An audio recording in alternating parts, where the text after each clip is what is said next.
There's two schools. Here we are. Okay. Hello, everybody, and welcome to another episode of Classic Rock Reviews Unfiltered. Mike Doherty sent a kind of a few second interlude on arguably the greatest rock and roll band of all time, Led Zeppelin. And we are so excited that you have joined us. I mean, we could talk for hours on these guys. Is the witness an expert on whether they're the best band ever? I said arguably. Remember, Your did Honor. you hear my word, arguably? It is an arguable argument. I don't know. I always say 1 and 1A. Because I love the Beatles. Everybody knows I love the Beatles, but everybody knows I love Led Zeppelin. So it's hard to say one is better than the other. I think they're both equally as good. Yeah, I have similar tastes, but anytime I actually list out things, you guys make fun of me, so we can just continue. That's true. Yeah. And why? Chad. Yeah. Why be quiet now? Let's hear what you got to say. I'm letting ChatGPT have it analyze this entire podcast. All right, do it. We'll see what he thinks of it afterwards. Dave is half robot right now. So He loves Chad. His goal is to GT. become full AI. Ed did a Fezbet. So anyway, Led Zeppelin, 1968, they were formed. Jimmy Page started the group, and he recruited Robert Plant as the vocalist, and John Paul Jones as the keyboards and bass, and John Bonham as the drummer. What an amazing foursome, right? I mean, but this could have been all blown away if Jimmy Page got his first choice. And a lot of people may not know this who are not Zeppelin aficionados, but Jimmy Page had actually recruited and really had listened a lot to Terry Reid. Now, Terry Reid is probably not as well-known British musician as, obviously Jimmy Page and perhaps John Paul Jones, but the voice and what Jimmy Page was looking for in Led Zeppelin is pretty amazing. I do want to give a real quick listen to Terry Reid and his voice. He actually told Jimmy Page no. I mean, I find that, of course, now, right, we're sitting here 50 some odd years later saying, how could you? Because the greatest rock. Have you ever seen him say anything? No, I've never. I've tried to look for interviews or anything about that. No, I mean, but I've tried to look for interviews on that, and but the fact that he not only told Jimmy Page no, that he was happy in his solo. He was a solo artist, but he had a backup band. Really great voice, but to listen what Jimmy Page was looking for in a vocalist, and R.I.P. actually rest in peace Terry Reid, because he just passed away a few months ago. But anyway, get a load of this.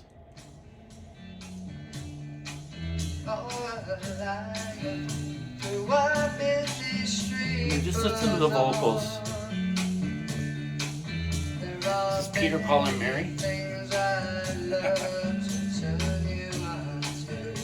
John Mellencamp did a rendition of this song too. Oh yeah? On an album. It's really What good. is this called? Without Expression, which was written by Terry Reid. But if you listen to the vocals, that sounds eerily like Robert Plant. And what's even more incredible is that Terry Reid said no to Jimmy Page and then said, hey, by the way, I have another vocalist for it if you want to listen to him. It's a group in the Band of Joy. It's Robert Plant. So Jimmy goes out, listens to Robert Plant. Robert Plant says, hey, I got a great drummer. Can you imagine if Terry Reid had said yes? What would we... Yeah. Would we have the Led Zeppelin? We don't know. Right? We don't know. So, I think the chemistry of those four members is what makes Led Zeppelin, right? Just like the Beatles, the chemistry of the four Beatles makes them the Beatles, right? And if there's the five Beatles. Oh yeah, there is. And There's Yoko. many fifth There's Beatles. many fifth Beatles, yes. So if you take out Robert Plant, right? Let's say Terry Reid was the singer, then you wouldn't have John Bonham, right? Because Plant and Bonham were friends, and that's how Bonham got into the group. Is when Plant was recruited, he said, "Okay, we have to take my good friend John Bonham, who's awesome." So it would have only been, Page and Jones, and who knows what that chemistry would have produced, Right. you know. And I think part of the appeal of Led Zeppelin is not only the music and the mystery and all that stuff, but it's the sex appeal, open shirt and all that stuff, and the long Golden blonde locks. hair and all that stuff, and not only his voice, but just his Plant's persona, you know, coupled with Page's mysterious kind of like rock god kind of persona. So it's hard to say. Would they have become what they did without Robert Plant if Terry Reid was the singer?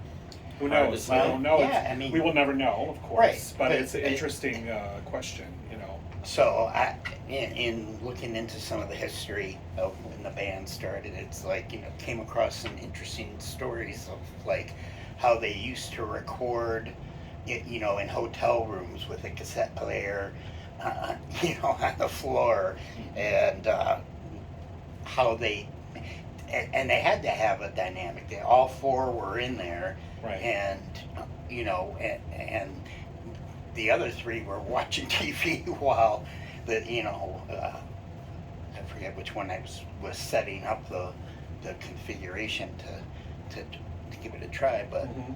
Yeah. I think that's they were four equal parts, and I think when they broke up in 1980, that's kind of what they said in their statement when they did officially break up. Bonham had died on September 25th, 1980, but they didn't break up officially till December 4th, 1980, and their statement said something like the fact, you know, that they were something to the effect of that they wouldn't be able to continue as they were because they were all equally important, you know. Yeah. And it would have been interesting because I have a friend who was a little bit older than me, and he had actually bought the tickets for the Zeppelin 1980 concert, and there was a, like, between September and December, or not December, but the concert would have been in November. There was talk about that possibly that there could be a replacement, you know, drummer. Like Cozy Powell, I believe, was the person that was kind of rumored and stuff, which, you know, was similar to what happened with the Who when Keith Moon died. I mean, they did get Kenny Jones, and then they did end up doing their Who Are You tour in '79. You know, so, you know, I don't know. Who knows? Who knows? I mean, it's so sad that they ended prematurely and all that stuff. But I do respect that they felt like the chemistry of those four members was. And it kept the was mystique thing. going, right? they had an interesting. I don't know how often it actually got employed, but you know, another of the stories I heard is just one of how, you know, they recorded a song, and then like Jimmy Page stayed behind and was just toying around, and he came up with this entirely new section. And I mean, they were willing to bring in things that one person had, you know, worked on and incorporated in. And I mean, they didn't all have to be in the studio at once. And I think there are a lot of bands that don't feel good about their recording if everyone isn't in complete rhythm, emotionally, musically. And that wasn't a requirement for these guys. These guys gave each other freedom, and they knew they were pushing the boundaries. And the Right. other thing is that they had their roles, right? I mean, Yeah. the thing about Page wrote all the music, all the composition of all the music. He did all of it. John Paul Jones had a lot more input in through the outdoor in '79, but they had their role. Robert wrote the lyrics, Jimmy wrote the music, and the rhythm section kicked ass. I mean, that was the telltale. They all had their Right. role of Similar being in to this how championship band. David Lee Roth wrote all the music for Van Halen. You know, so Yeah, and I was like, when I was doing a little research for the album that I picked, which is Physical Graffiti, you know, for example, just to your point, the song Kashmir, which is maybe their most well-known song after maybe Stairway to Heaven, is written by Page, Plant, and Bonham, right? And I was reading that Bonham was given a credit on the album or on the song because the drum part is such a big part of of that song, right? The hypnotic kind of like that, just that beat, right? And originally, apparently that wasn't part of it, and then when Bonham like contributed, added it, that part, and that is sort of what gelled the song. And all of a sudden, it became like this is an interesting song. To oh my god, this is a great song. Oh yes, So and then, John Paul Jones was like such a huge contributor to. I mean, 90% of the songs were written by Page Plant, but there's some very well-known songs that are written by No Quarter, right? yeah, that have John Paul Jones credit as well. So he's a extremely quiet member, and just like a lot of bass players and a lot of groups, right? But an equally important member who added so much with his synthesizer playing and organ playing and his bass playing, of course, but his composition credits too, as I mean, how many bands are there that are interdependent, like a healthy dependency, co-mentoring and stuff? And I mean, another Jimmy Page story is how they were working on a piece, and while the other guys were getting ready to leave for the day, he sat down and in one take, the music was never written down, never rehearsed, and just ripped out something, and that turned out to it. What was let's see if I can. It was a part of Heartbreaker. Oh yeah. Mm-hmm. Yeah, I mean, they were very improvisational, because on the album I'm doing, which is Presence, 75 into 76 was not a good year for Zeppelin. I'll talk a little bit about that. They were all in not a great state, and a lot of the stuff just came at the spur of the moment. I mean, I'll talk about this, but they did Presence in 3 weeks, like less than 3 weeks, but I think there's a lot, to your point, there's a lot. I mean, they're gifted musicians, no matter how much they try to destroy their bodies, right? And just with all the drink and drugs. That's the thing about Jimmy Page. With all the stuff that he was kind of like, okay, for a week he didn't do anything, then all of a sudden he goes in the studio. He produced every Led Zeppelin album, and so he was completely focused, regardless of whether they wasted a lot of studio time, and then they'd come right in and, which I'll talk a little bit about. So it's just amazing. And again, to your point, gifted musicians can probably just come in and just say, hey, let's do something. And they really, in different ways, they really knew what they wanted to do. I mean, there's a story, a little blurb about how, they were talking, Jimmy Page was talking with one of the other band members, and the guy was complaining to Page that it's too rough. We need to kind of refine things, and he's like, "No, that's the sound.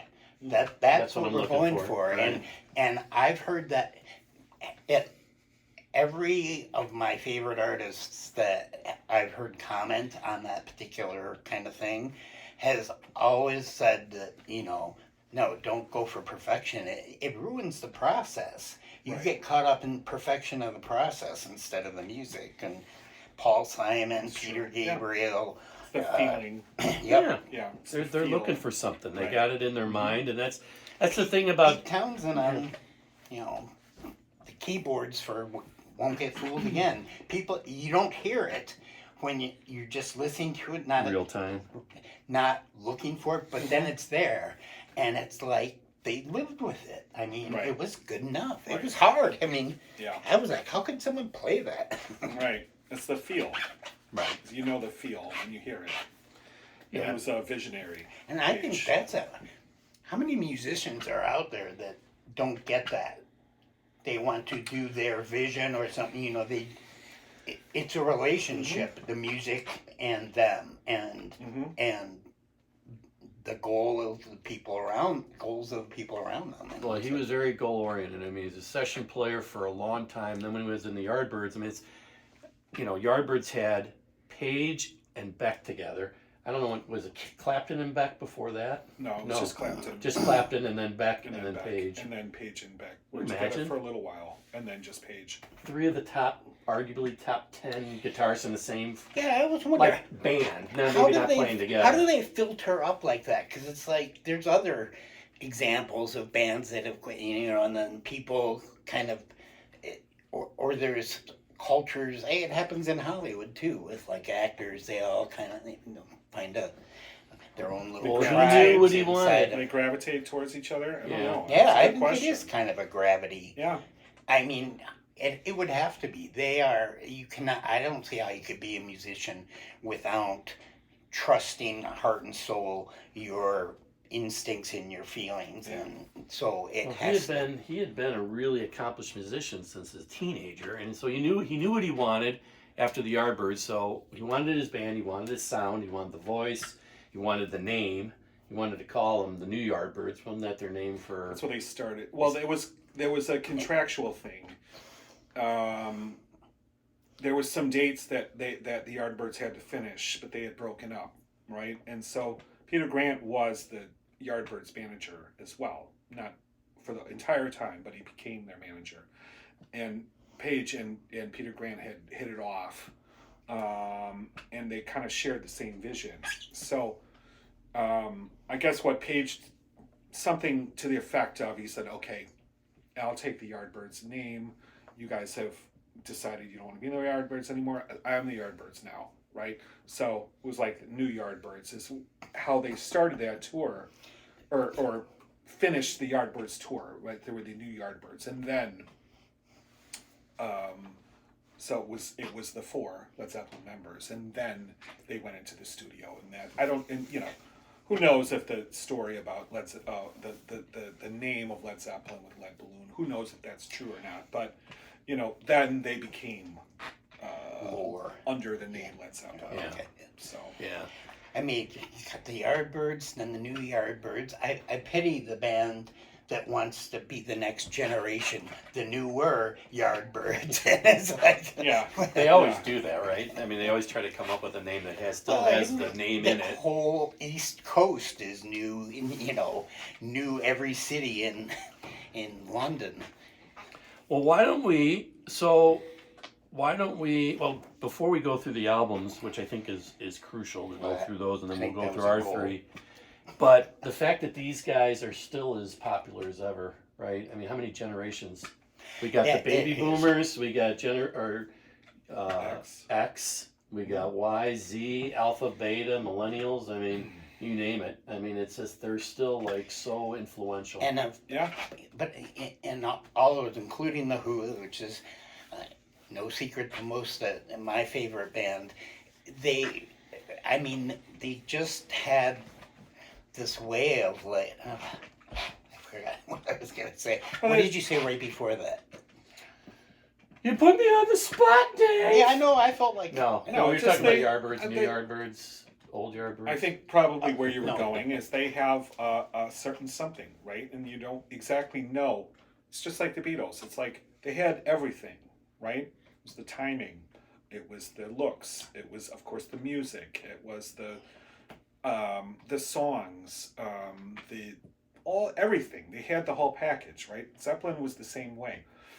The groups that have stood the test of time from the 60s till now, they always have that chemistry, and you don't know exactly why it works, but it does. I mean, it's like Floyd and the Who and Zeppelin and the Stones and the Beatles. And it's like, almost there. With regards to music, there are some bands that are on a first name basis with God, Mm-hmm. and it's Right, like sure. It's well, like in this case, they sold themselves to the devil. and I know that because we meet monthly.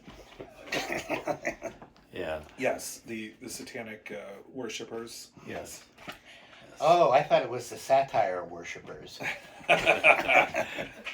Well, let's go through some of their albums. I mean, I'm doing Presence. You're doing Led Zeppelin 2. You're doing Physical Graffiti. Let's do some of the other ones.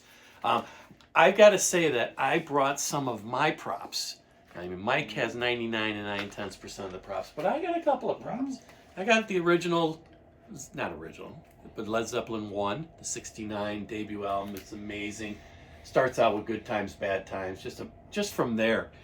Intricate drumming, great singing, fantastic guitar playing. The bass, the rhythm section is awesome. So this is their 69 album. This one really put them, I mean, this is where they were touring unbelievably for this one, and probably to smaller venues, right? But Sure. all over Europe. Did they go to the U.S. in 69? Yeah.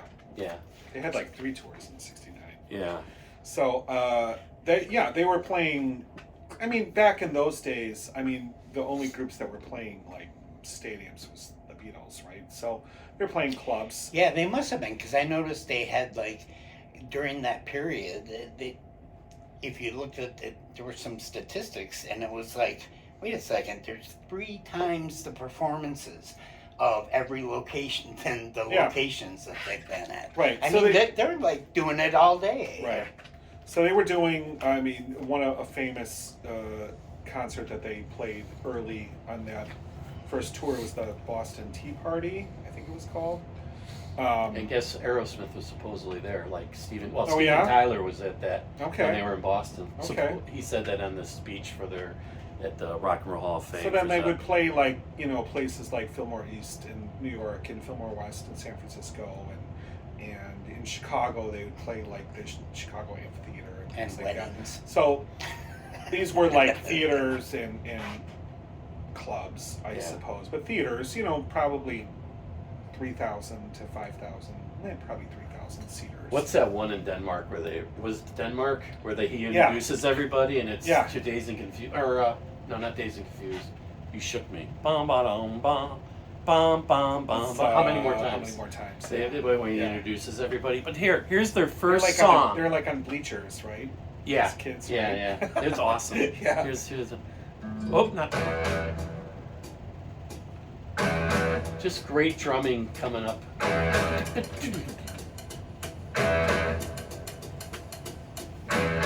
It's much better when it's loud enough to shut everyone else out. Yeah. Talk, Dave. Dave, talk. Yeah, but it's a great intro. It is. This is the first song on the first album. Yes. And it's a great intro to Led How Zeppelin. about it? Right. How Especially about that drumming. It's bold. That like And syncopated it's not like kind of they're drum, dipping their foot. It's not like they're dipping the toe in the shallow end. They hit the ground running. I mean, Zeppelin 1 is a great album. It's eclectic. It's not one of my favorite albums of theirs, but it has great songs. How Many More Times is amazing. Of course, Dazed and Confused. Communication breakdown. I just saw a quote where Page, was talking about,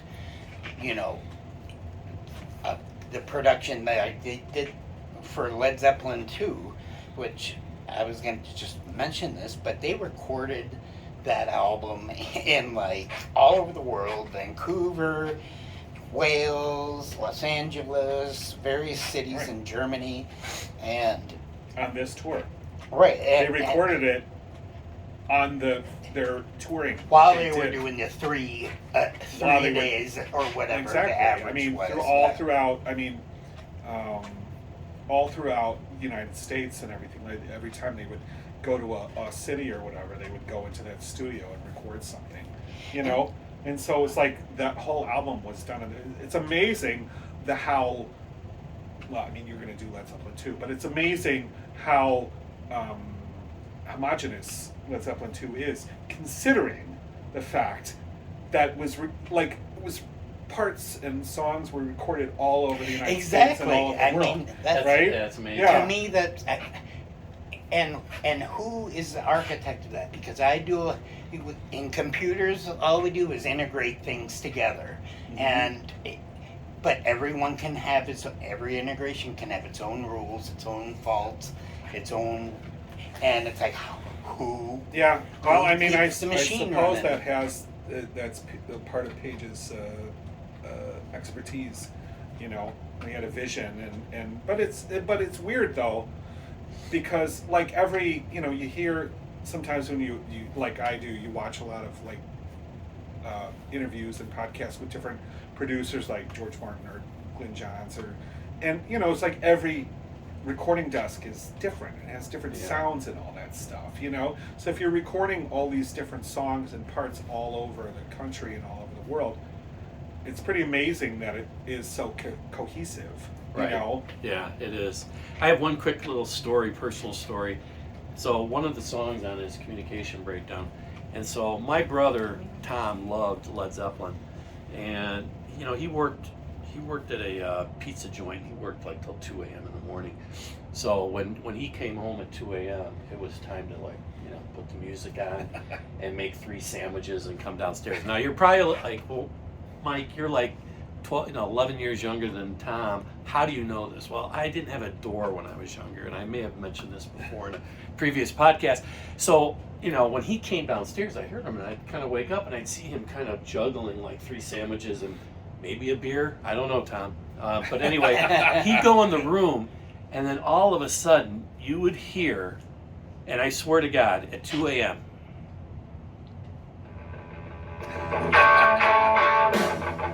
blaring through the house, and you'd hear my mother, which her bedroom was right above mine, and you'd hear her stomping, going like this. Yeah. Tom, turn that shit down. The broom. Yeah, she had a broom, a foot, whatever it was. Now my dad probably slept through it, but I just find that every time I hear that song, I always think of that. Anywho, so that's Led Zeppelin 1, their debut album. Dave is doing Zeppelin 2. I also have an album. Micah has it as well. This is such a cool album. This is Led Zeppelin 3. This is their acoustic album. I mean, they come up with hard driving 2 albums, and then they do an acoustic. How dare they? The Zeppelin fans were like up in arms that they did virtually all and it acoustic. got pretty bad reviews when it first came out. It did, but it's got such a cool thing. They got a little like button here, and you can like turn it and see like different pictures of the guys, and probably a lot of their personal traits and what they liked and disliked, whatever. It's got an awesome picture on the back too. Look at I used to have that poster on my dorm room. Yeah, Yeah. it's very cool. And of course, I put my name Atwater on it because I took it to college with me, to make sure nobody stole it. But That's a great album. Great acoustic album. Good tip for all you youngsters out there headed towards higher education. Exactly. It gets known as an acoustic album, but it has one of their heaviest songs on there, which is Immigrant Song. The one I just played. Oh no, that was Communication Breakdown. Sorry. And it has Out on the Tiles, which is a huge hard rock song. So but it is eclectic. But it also has Friends, which is the second song on which really is super acoustic. And then Tangerine. And That's the Way. I love that album. I really amazing. Physical Graffiti is my favorite album, but I really was like, I don't know, should I do 3? Because 3 is just always got a special place in my heart, 3 is my favorite with 2 right behind it, and then Presence, which I just delved into just because I didn't know much about it like 2 years ago, and I really really liked it. So that's 3. You want to go through your album? Yeah, sure. 4? All right, so this is 4. Or the no title. It's untitled, of course, and it's titled. It's just an invisible it ink. has pretty cool gatefold here with the mythical. This album is came out in '71. It has Stairway to Heaven on it. It has When the Levee Breaks. It has Rock and Roll. It has Black Dog. I mean, a lot of people consider this their best album. Commercial. It's really hard to. It's hard to judge. You've heard almost every single one of those songs on the AM radio or back in the day. Or F. Sure. Right? Or F. Sure. When I first got this album, I was in high school, probably like a sophomore or something like that. And I'd heard I read the book Hammer of the Gods, which is the Stephen Davis biography of Led Zeppelin, which great fun book, lots of debauchery and all that stuff, but it talked about the how people accuse Zeppelin of doing like backward messages on their albums and stuff. And so I played Stairway to Heaven backwards on my record player, and I heard what they were talking about. It was like, it's very, I mean, it's like something like My Sweet Satan or whatever. But I mean, it's like, you have to want to hear that, Right. basically, to hear it. It's like if somebody tells you something, oh yeah, you can hear this, and then it's already in your mind. So then when you hear it, you go, oh yeah. But it did freak me out, though. It definitely did. But this is a really good album. Black Dog, one of my favorite songs of all time. That riff is just amazing. When the levee breaks, So next one. Oh, can I say, does anybody remember Laughter? So next album after Zeppelin fans know what I'm talking about. Zeppelin 4 was House is the Holy. And that came out in 73. This is a great album. It has a lot of real popular songs on here, like Over the Hills and Far Away, That's an awesome song. Dancing Days, Dire Maker, which I hate that song, but No Quarter, The Ocean is awesome. Yeah. Talk about riffs, Bow, bow, bow, da, da. The song remains the same. Is one of my favorite songs of theirs. The Rain song is a beautiful song. Crunge is a fun song. A great album. Then Physical Graffiti, which I'm going to do later, and then Mike's is Presence, which was after that, and then of course Into the Outdoor, which was 79. This was First album ever. Mine too. Yeah. That was the first Zeppelin album I ever got. I got it for, there's an 8-track. It's an 8-track. This is the first time I got introduced to Zeppelin was on an 8-track player. And I thought it was so cool that it was just everything else has all these artistic designs, and many of them are absolutely beautiful. And it's almost like, listen to the music, dummy. Yeah. It's like, right, sure. And this great album, I like it a lot. A lot of people don't really like this album. I love In the Evening is a great song. I was saying right before we started filming that I got this in Christmas of 79 when I was 9 years old. So they were actually, I'm proud to say that I actually had and bought. I got it that Christmas. Or not bought, but I received Led Zeppelin albums before they actually broke up, right? Yeah. Before they were still together. Yeah. And I had a Fisher Price, I didn't have a stereo yet, but I had a Fisher Price, like kind of one of those suitcase kind of record players. And I played this album to death. And Carousel Alhambra from this song was, I believe, the song that really got me into Zeppelin. That just epic, it was like 9-minute song, and has lots of different parts. It's like kind of like progressive in in certain ways, Yeah.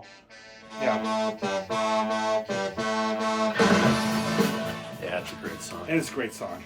So I played this album to death. I mean, and the other thing about this album is that this is a paper bag cover, right? And there was like 4. I think there was 4. Right. It came with a coupon covers. for Oscar Mayer. It was like 4 or 5 different covers.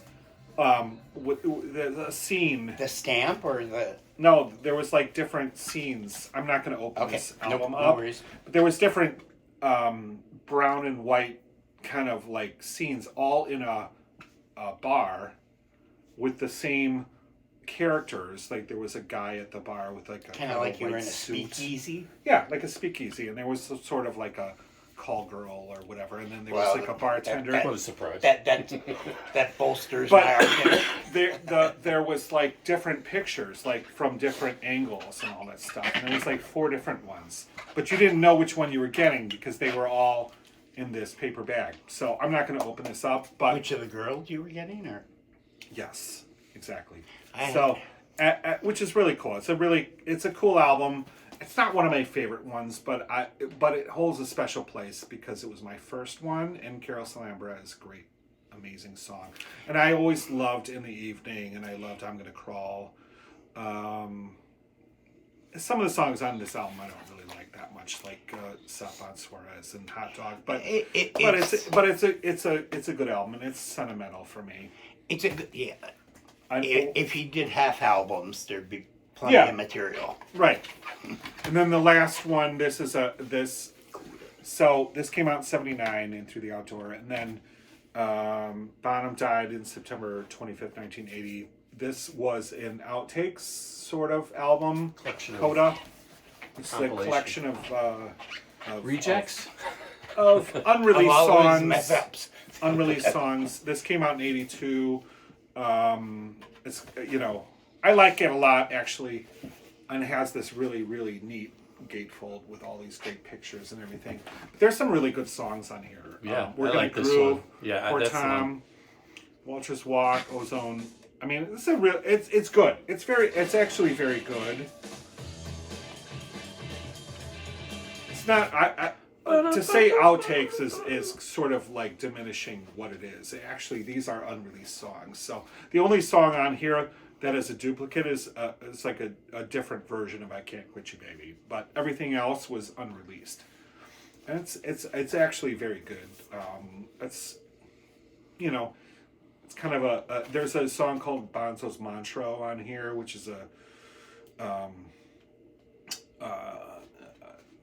just an instrumental drum track that John Bonham did, and in some ways it's like a tribute to John Bonham. Very cool. Lastly, I will just say this is the soundtrack to "The Song Remains the Same," which was a Led Zeppelin concert movie that is kind of lame. Yeah, it was the Madison Square Garden concert in 1973. It was July 73. It took him 3 years to produce the movie. And to be fair, they had to redo it a few times because I think one of the concerts at Madison Square Garden wasn't as great, so they had to kind of, I don't know if they had to put on the same clothes again to kind of do it later on, but the point was with the touring and the albums, they just put it to the side for like 3 years, and it came out in late 76. It has it's like a combination movie. It's a combination of a live concert at Madison Square Garden in 73, and then also like these fantasy sequences. Each member and Peter Grant, so 5 different fantasy sequences, which are really pretty lame. Yeah. It's like their personalities and what they Yeah, love. I mean, it's kind of weird. I mean, there's like Page is like got this like sorcerer kind of thing, and then Plant is like a Viking, and Bonham's Cars, right? yeah, Bonham is like Cars, and Peter Grant's like a gangster, and I don't even remember what Jones was. Jones was like Family Man? it was like kind of like a Renaissance kind of thing or whatever, something like that. But that's kind of stupid. But the interesting thing, and I didn't learn this until much later, and I don't think anybody really knew this until much later, is that the concert sequences in Song Remains the Same, when they show the full band playing at one time, right? The camera showing the whole band, that's live. When they're showing close-ups of the band, they actually went into a film, like Shepperton Right. Film Studio or something Yeah. like that, wearing the same clothes. Right. Yes. That's what I was saying. And those close-ups are just them like in a like a film studio or something like that. And John Paul Jones had cut his hair, so he had to wear a wig. Isn't that great? That's awesome. Yeah. But But the live sequences are cool. they are. Yeah. They are. That's the best part of it. Yeah. Just FYI, if you ever decide to purchase The Song Remains the Same, it's probably the best part of it. Now, Jimmy Page, he was part of the Firm, right? Yeah. Later on. That's Later right. on, yeah. I actually saw him down at Mid-eighties. U of I. Did you? Down there. He was so wasted. He was like running into like instruments like I'm fucked up. It's like That's when he weighed about 110 pounds. something yeah, like it was not a good time for him, but I wish I would have seen that. I mean, I liked the Firm. I liked the first album. Well, we'll do a mind meld and I'll transfer that all Maybe yeah, we'll do Paul a- Rogers a- was the the Firm lead singer, right? podcast. Yeah. Yeah. Paul Rogers. Yeah. Yeah. from the That first album was Bad pretty Company. good. from Radioactive. Radioactive was good. Yeah. That's Yeah. one of the few. So I why like, don't I like that album. Yeah. Well, I like the album. I'm just saying they In did concert, not have, they were not. They yeah. did not have Right. they had some ideas that basically like Right. Didn't come you know over. you do in Yeah. college and then you go on about your life and you never Yeah. talk to them again. It's All right. kind of thing. I hear you. All right. Well, why don't we? It's a good time to now go into our albums. Yeah. Mike, do you want to go first? Sure. Do I talk? Did Oh, I talk do you want to about- go first, Dave? No, I just wanted. No? You guys talked about your albums. I didn't really. I guess No, I I haven't did talked kind about of. my album at all. No, we haven't talked about our albums yet. We were talking about Why don't the you go album. first? No, I don't want to appear weak in front of all my friends. Too late. Go ahead. No, All right, I'll roll with it. Michael, start. I'll go first. All right. So I have Physical Graffiti. Came out on. I didn't write as many notes as I usually do for these things, Here's my physical graffiti. partially because I kind of know all this stuff by heart. But this came out on February That's what she said. 24th, 1975. 16 times platinum in the United States. Okay.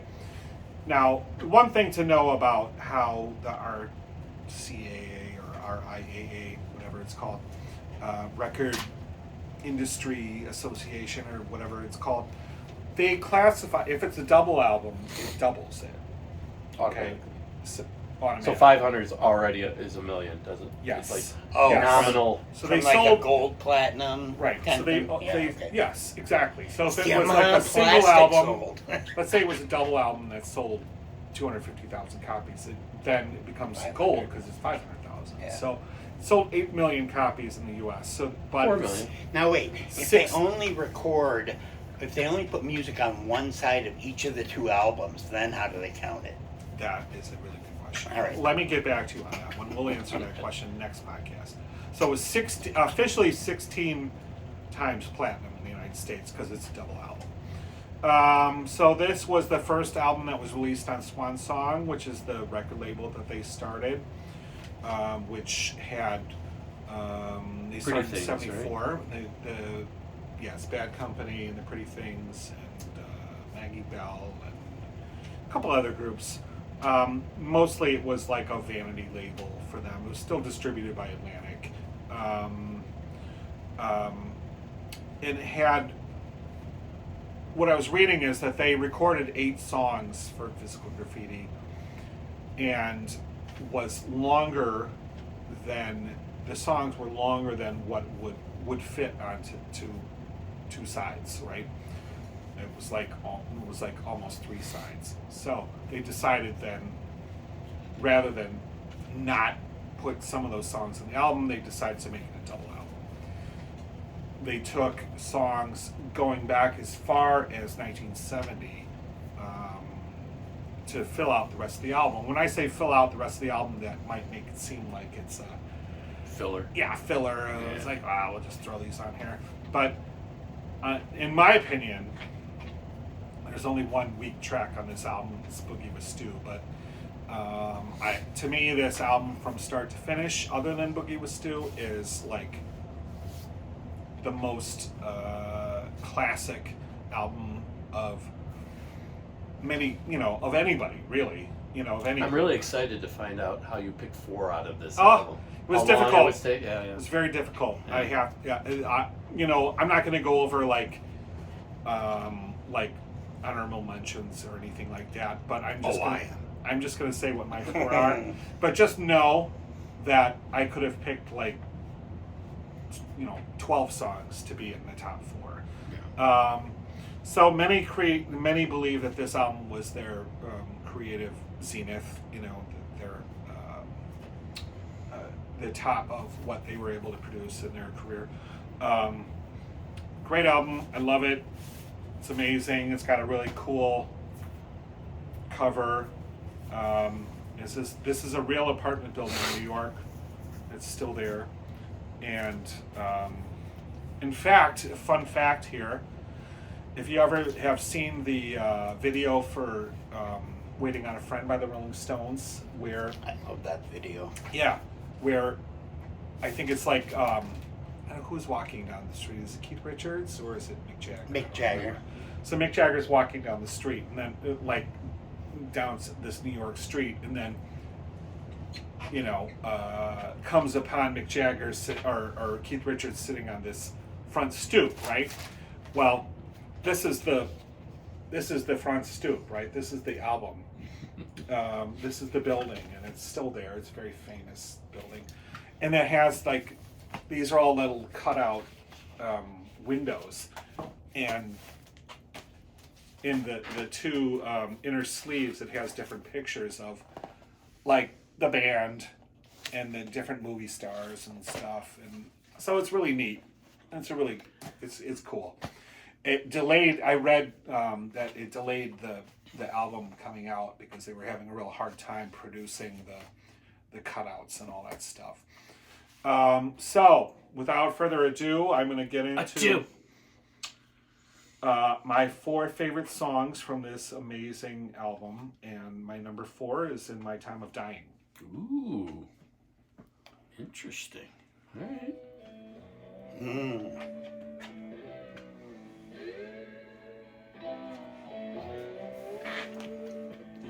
Yeah, there were a lot of bands that did much sliding. That, maybe Santana or... Right. Unless you're country, right? Brothers. Yeah. and all of India. In India, of course.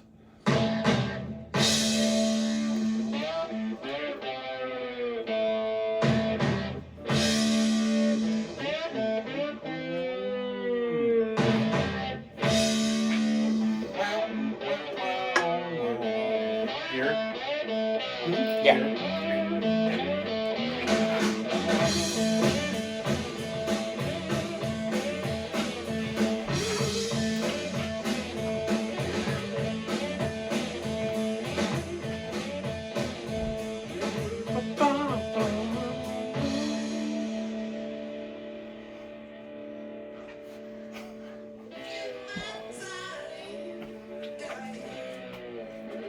Very cool song.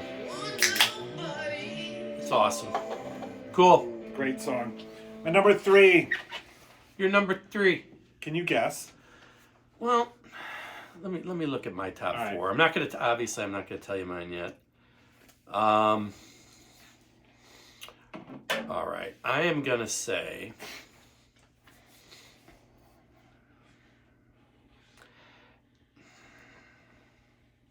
The Rover.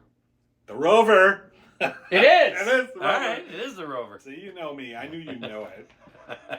That's your number. That's my number 3. Is that That is referring my to number 3. a dog or a car? Yeah. Yeah, The Rover's awesome.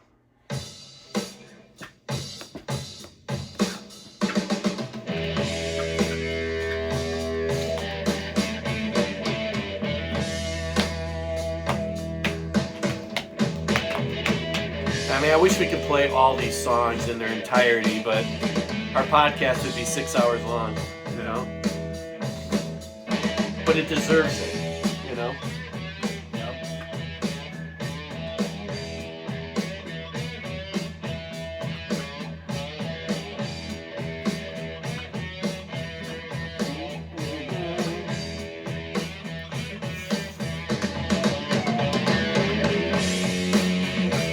Just love the bass.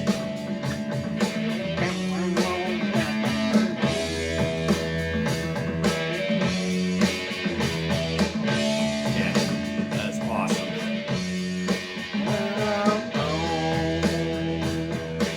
Yeah, they usually had like minute introductions before you hear Robert's vocals. Right. That's awesome. So that's your number 3. It's my Awesome. number 3. Oh, before I give my number 2, I just want to show you my Led Zeppelin wallet here. This is a Velcro Led Zeppelin wallet Where's your secret coder degree? that my brother Ryan gave me when I was probably like in 8th grade or something. There's no money in it, so. I had this. I was still married when I was using this wallet, by the way. You were what? I was married when I was still using this wallet, by the way. Oh, okay. Yeah. So that would be And like so quite a few years. I got married in 1995, and I was still wearing or using this wallet. And my wife was like, "You need to get like an adult wallet." All right. I know what your 2 and your 1 is, but All right. What's number Wanton 2? Song is number 2. No, What? Cashmere. Cashmere's number 2. I thought that would have I been know. number 1. I know it's hard. All right. It was hard. It's a difficult Wow. choice. Wow. Cashmere. Is that because it was played a billion times over the years? No, Led it's just Zeppelin should get 1A and 1B and 1C, you know. Yeah. Everyone and their mother knows this. This is one of my favorites. This And- is eclipsed, I think, Stairway to Heaven and Listens on the radio. I think And it has. and with good reason. But it's also just, It's majestic. Don't you feel like you're I mean, on a camel going in the desert, you know? yeah, it's like I have not heard another rock band kind of attack whatever this Right. mood or this part of life is, this music is. There's like a subtle, the drumming. And There's like a subtle like. Yeah. I mean, It's it's like. it's the bass drum. Is right? that what it is? I It's don't gotta know. be the bass drum he's hitting. I love John Bonham so much. Yeah. It's such a tragedy that his life was cut short like it was. He was just such an amazing drummer, and so many little subtleties of his drumming, that are. I think over time people have come to see that he's not just like he wasn't he just was like an outing experimenter. heavy It wasn't. hitter, but he had a lot of little intricacies. It wasn't you hit. know? It wasn't all hit the beats and Yeah. at the right time and stuff. It was like if I hit the leg of this, drum stand, what sound does it make, and when would I use it? I mean, He had a lot and of. they were all like that. They're like, well, we'll take a dead salmon, and we'll figure some way to make it sing. There's many ways they use those fish, but we won't go into that because that's all. Yeah, just That's like lore. reference Hammer of the Gods. Yeah, just go to Hammer of the Gods.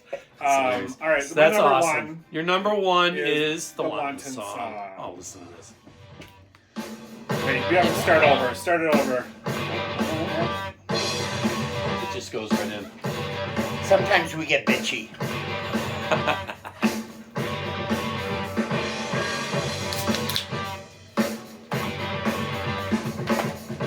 They're a very Yeah, funky That, group. ba-da-ba-da-da, Yeah. you know.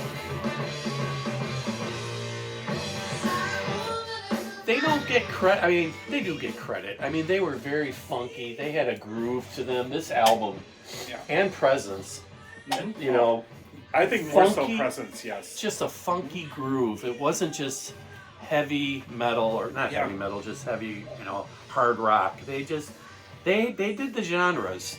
They did. It was subtle, Yeah. but I they think did. that's one of the Play things that about funky Presence that I like so music, much. white boy. Is the funkiness of Like Presence. this. Here's a little personal story about Wanton Song. So, my wife and I, we went and saw Jimmy Page and Robert Plant in 1990, I think it was 1998, at the United Center. And it was like one of the last times where you actually get in line to buy tickets and stuff. I got pretty good tickets. It wasn't on the floor, but it was very close. And so at that time, I don't know. I don't even know if this song has even rose in recognition or whatever since that time. But even at that time in 1998, this was my favorite Zeppelin song, right? And they opened with this. And I was like a little kid in a candy shop. I was like, oh my God! I mean, I felt like it was like Beatlemania, or like I was like a screaming girl at Sullivan Theater or whatever. And I mean, I was just so blown away because this is like, kind of pre-internet and all that stuff, right? So there's not like a lot of information about things, and this in my mind, this was a pretty obscure Zeppelin track at that time. Oh, yeah. And for them to open with this song, I just was like, on Who cloud nine. played drums and who was the bassist? Do you know just session players or? There was two guys. I don't remember what their names were. Pearl Thompson or something like that. Played bass, and the drummer. I think he has passed away actually, but I think the drummer was like married to his one of Robert's daughters or something like that. I'm not sure, but I can't remember. But they were really good. They were good. Yeah, they were very good. Cool. There's a great, and there's a lot. You can find a lot of those videos from that tour from the '98. There was the Walking into Clarksdale album, which was a Page Plant album, which was really good. Kind of like a real bluesy kind of album, and that was the tour for that album. Mm-hmm.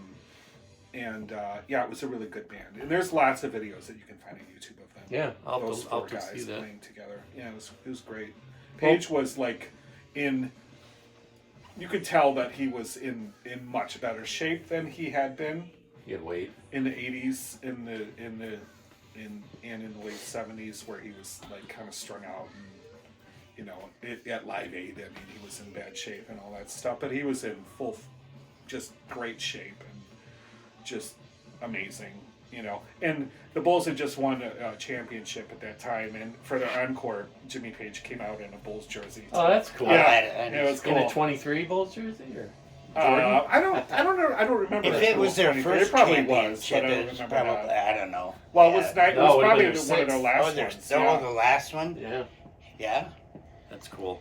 That is cool. Yeah, so that's physical graffiti. Well, my honorable. I did have an honorable mention. I did Sick Again. I love 10 Years Gone was my. Oh, yeah. I struggled with 10 Years Gone. I didn't know. I was like going back and forth between in my time of dying and 10 Years Gone. I was gonna. Yeah. Apparently that song was going to be just an instrumental, and then they added lyrics to it later. Robert did. Rover was 3, Wanton was 2, and I did Cashmere as number 1. It is epic. That is an epic song. I don't know what else to say other than that. Well, very cool. That is an awesome album. And another awesome album is what you're doing, which is Zeppelin 2. Why don't we do yours next? All right. So, Led Zeppelin 2. I think it was a homeless person recommend this to me. Oh, no, that's entirely different. It was Mike did it, and I was very glad. Again, my first exposure to Led Zeppelin was really in Through the Outdoor. And, I mean, the first thing, anytime you kind of listen to Led Zeppelin for the first time, it's not like anything you've heard before. I give them credits for being maybe the number one band for originality and thinking outside the box and making all those parts that are separate come together in a way. And I don't know how they did that without arguing and killing each other. Well, and the critics hated them, and the fact that they leaned on their fans, and the fans made Led Zeppelin. Right. I mean, they kind of sounded like a regional hard rock festival kind of band that played it at first, but that's just at first. It's just because you've never heard it before, right. And your brain's trying to figure out where does this belong in the spectrum, and really, it's a great message. It's like open all doors. Don't rule any door out. Just they did what they wanted. If it feels right, do it. You get the gate. I want 90% of the gate. Your gross earnings from a concert or whatever. They got 90%. That's unheard of.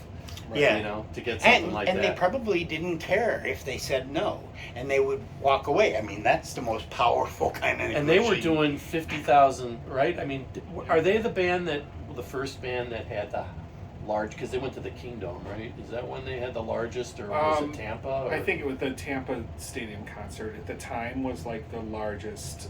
It beat the Beatles. Beat the Beatles record from Shea Stadium, I think. So it had the largest single attendance for. Single meaning like one band playing. Yeah. So it was like 65,000 or something like that. That's amazing. Yeah. That is amazing. Anyway. Well, anyway, two is every Led Zeppelin album to me is eclectic, but most two may have, because it was at the beginning, and and they were learning things. It may have the most stories associated with it that give you the clues of how, they related to each other, and where the kind of drive for music and who was going to do what. So in that regard, with a little supplemental information just to kind of make so you kind of can see a timeline, it becomes a compelling story. And maybe that's why when I looked on Apple TV yesterday for how many Led Zeppelin documentaries, there were 7, and then I found 2 more on Netflix. So this is no, the Who didn't have that kind of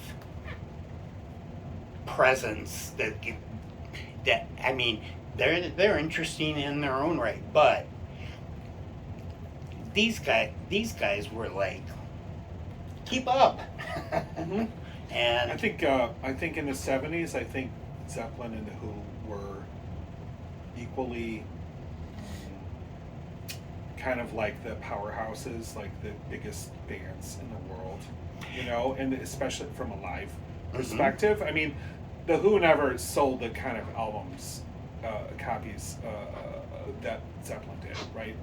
Yeah. In terms of their studio albums, but live, I think they were both revered as 2 of the greatest live groups. But for time, very different reasons. So while this idea kind of came earlier in the thing, it's like, all right, I use ChatGPT to fact check and think about the bigger picture. And one of the things that came up as I was doing this was a comparison of the Who and Led Zeppelin, and it does it very systematically. It talks about the band's level, what their energy is, the guitar approach, a head-to-head comparison with every role in the band, and then it asks you every time, would you like? I've got some other things I could tell you about. So. Well, they are very similar. They got 4 members, and they have 4 distinct. But people. One singer, and 3 instrumentalists. Yeah. Yes. Right. Mm-hmm. Mm-hmm. Yeah. So and known for their improvisation in concert. Sure. Known for their volume and the stage show. The really huge stage presence.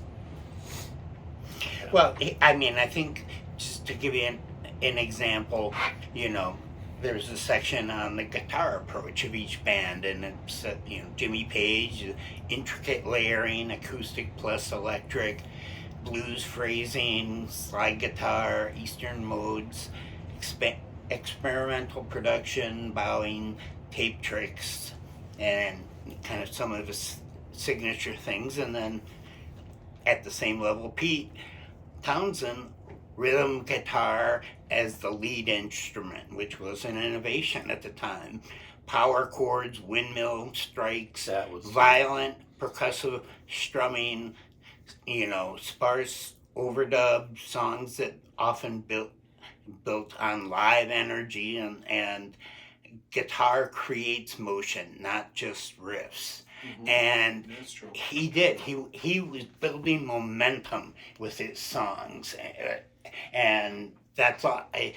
And then I'm like, wait, who am I talking about? Oh, it's Led Zeppelin. Mm-hmm.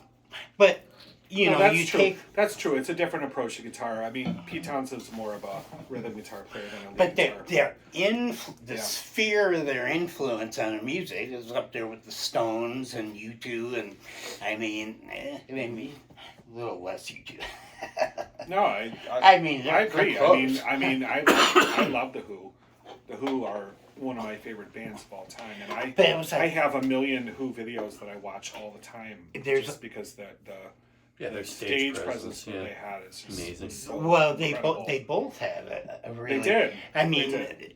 it may have, you know, it was since it was building about you know, emotion and like with the Who, you know, it was Pete smashing the guitar and stuff, but he had the Led windmill. Zeppelin wanted to build a mood. They wanted they wanted to create a world that where you stepped into their music and you lived in that world while they were performing. And to a little bit Pete did, because he, you know, he did rock operas, and it's kind of like a play, but so the great thing is how complementary they are, and it would have been very interesting if, you know, they had ever collaborated on anything. Yeah, Yeah. definitely. I mean, you know, the philosophies of the guitars, how you take two super geniuses like that. You got one guy who realized you can use the lead guitar as the rhythm guitar is the lead guitar, and then you have Jimmy. You know, think of them. You know, comparing their theories. I mean, Right. if they could get along. That's always, you know. Right. But I have no reason to say that other than I think that it's a volatile yeah, industry. I think that both bands only having one guitar player, it's amazing, like how versatile both. I mean, of course, Page is a way better lead guitar player than Pete Townsend is, but it's amazing the versatility of them in concert to go back and forth between rhythm And lead. Yeah. you know. and yeah, and electric and acoustic, Yeah. and I mean it switches the mood. That, you know, it's like, oh, we're kind of changing direction here, and I mean, you know, Pete is interviewed, and you know, when he's talking about John Entwistle, I think he's really talking about himself, because he was like, he realized, you know, he's talking about how John realized that the bass guitar wasn't just there to provide a low level rhythm and a grounding to the music. It could be the lead guitar. I can't wait until we do the Who, because What?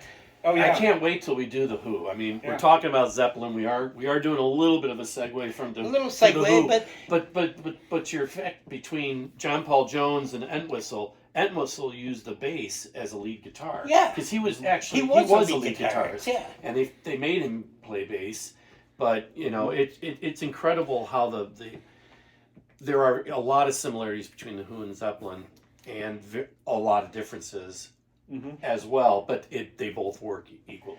You know? Yeah, I think their methodologies are different, but their passion, their drive, I mean, you know, Right. I Pete think created anthems, and, you know, Led Zeppelin created possibilities in little musical episodes Right. of a world, I think and that's incredible. Zeppelin was definitely more of a collaborative effort than the Who. Yes. Like music. I mean, Yep, like for sure. compositionally, right? Because Pete wrote everything Almost, yeah. except for the songs that Entwistle That wrote. John did, right? I will say that one thing about Entwistle's bass playing is that it creates a bed, almost like a rhythm guitar, right? Almost as if there's two guitar players, right? Just like Aerosmith has two guitar players, and lots of groups have. Oh, that's very guitar interesting. players. That's But it's a bed. perceptive. And Zeppelin, you know, I think, you know, even though John Paul Jones was a bass player, he also was a keyboard player, Right. and an organ player and synthesizers and all that stuff, and would play the bass part when he was playing the keyboards, and that was the bed. Mm-hmm. You know what I mean? So that's the one thing that is similar to both John Paul Jones and Entwistle, is that they provided the bed where the vocals and the lead guitar were on top of it. You know? Well, I guess, yeah. And tell me if this is a good, concise summary. It's like they created a framework where they could, you know, establish a mood, establish Mhm. things, and they were techniques, and they were done intentionally. Right. It wasn't just, you know, Pete said, go and, you know, do this. I mean, Pete had nothing to do with Keith's drumming, Oh, except yeah. maybe, you know, adding suggestions and things. Right, And, sure. and, Yeah. and There's one video that I have of the Who where Pete is like, he's talking about when he wrote Quadrophenia and everything like that, and he's like, he's talking about the album, and he was talking about all these really very personal songs and all that stuff, and then, you know, it's like, well, it's very sensitive, and then he gives it to the band, and then all of a sudden, it's like, well, they put their signature on it.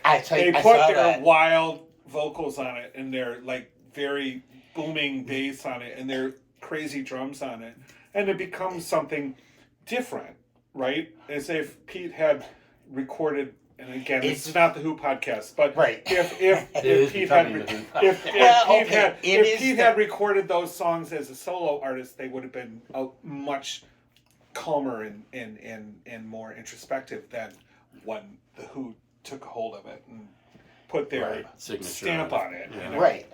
Yeah. I mean, and it's not just that, you know, it's not the Who podcast. Let's circle back, please. I will defend this little sidebar we've had here by saying that We're gonna cut it and then paste it onto the Who podcast. No, I'm leaving all this in because it's very interesting. No, it is. It's Hopefully- an interesting comparison, I think. hopefully the last 10 seconds you'll just hear nothing as it's edited out. All right, what is your number for Okay. Zeppelin? Or unless you have other stories Song. on. Let's talk about. No, I do have before some you other do, stories. Let's talk about the album cover real quick. It's a great cover. You see the four members, and then we see a whole like biker band. Like, who's the biker people? Do we know anybody there? I don't know. I mean, is it like kind of a what do Sandy you think Denny of the is people over she's here? the singer Yeah. in one of the songs. That looks like Ringo Starr, It Okay. does. Hi. and that looks like Ringo Starr there too. No, That this looks is like a, Ringo there's a picture. I know the background of this picture. Please. So there's a picture of this group of people, and they're like German, like airmen, and so the Zeppelin members are their faces are superimposed on those people, and these other guys on the corner, I think they make them look a little bit more biker-ish, but these are like German airmen, and then there's like the joke of this lady, I think her name is Glynis Johns, Oh, really? and it was an actress. I always thought it was like Phyllis Diller, to be honest I with thought you. it was Sandy Like Denny. the lady with the curly hair. Phyllis Diller. I always thought it was Phyllis Diller. It looks just like her. But her name, she was an actress. Her name was Glynis Johns. And I think that was a joke. I think I read, because Glenn Johns was the engineer of this album. You know, Page produced it, but Glenn Johns was the engineer.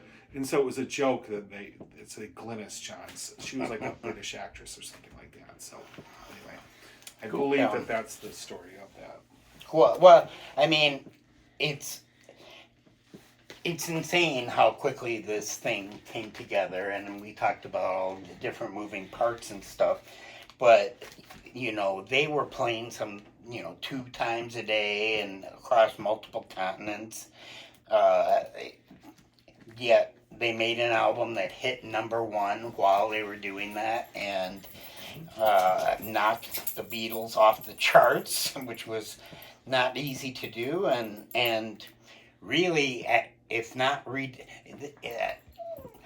what I read redefined heavy rock. I think maybe what it did was was show what potential heavy rock had. That it what you didn't have it.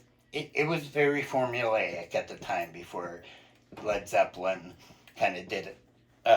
Kind of showed that probably the music's not coming. It's not coming from the place that.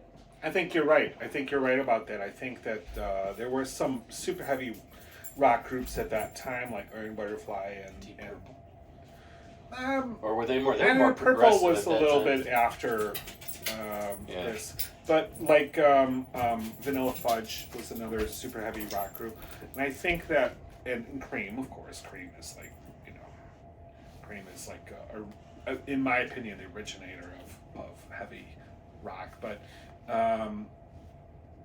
I think Zeppelin kind of took that kind of template that Cream had, but I think what they did was they kind of like showed the innovation that a lot of those heavy rock groups didn't have, like Iron Butterfly and Blue Cheer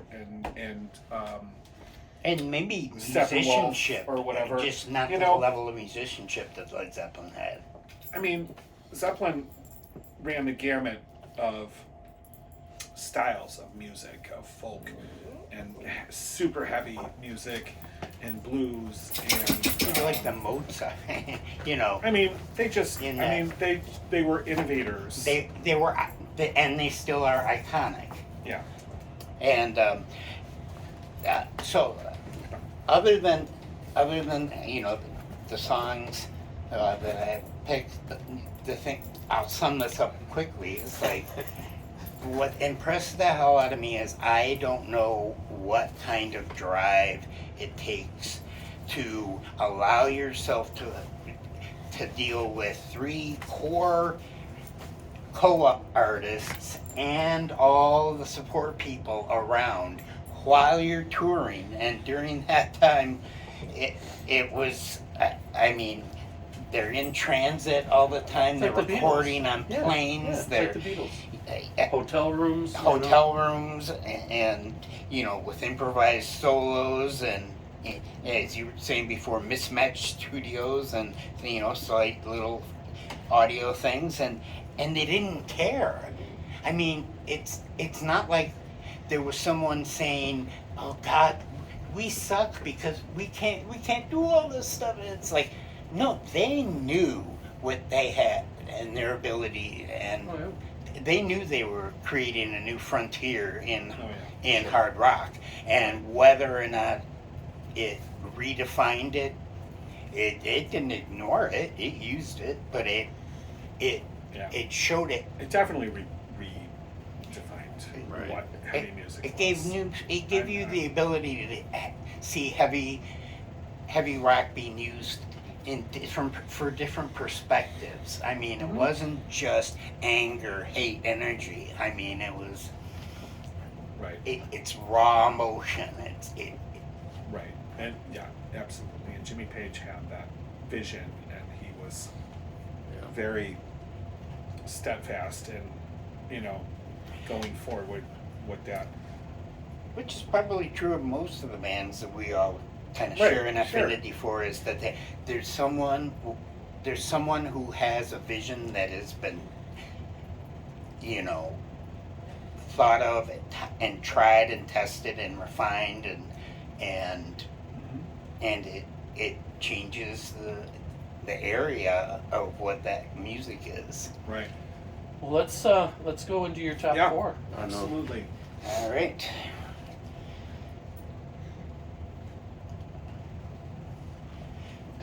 So honestly, I could almost.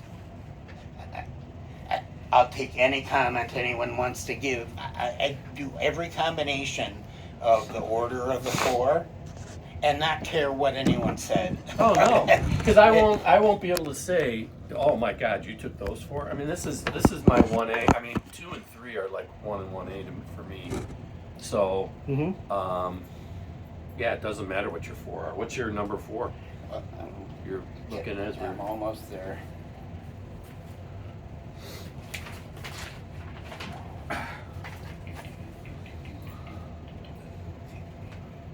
69. Bum bum bum bum bum bum. Okay. bum. So, so my number 4 Yes. would be Heartbreaker. Oh. Wow, wow, wow.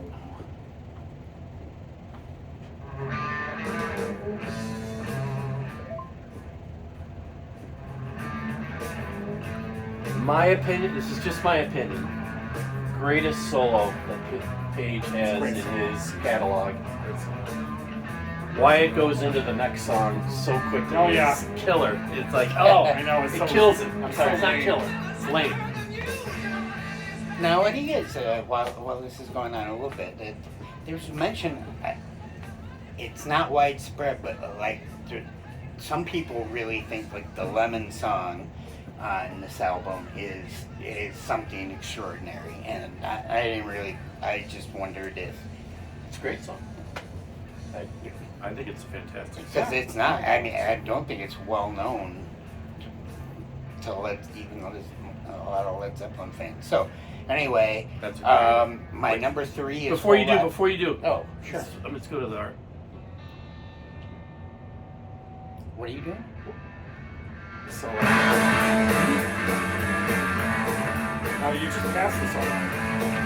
No, I didn't. Well, I did. You're right. But this is a solo too. Yeah, I love this guitar. Yeah, I can it play the really whole kicks song. in. Yeah.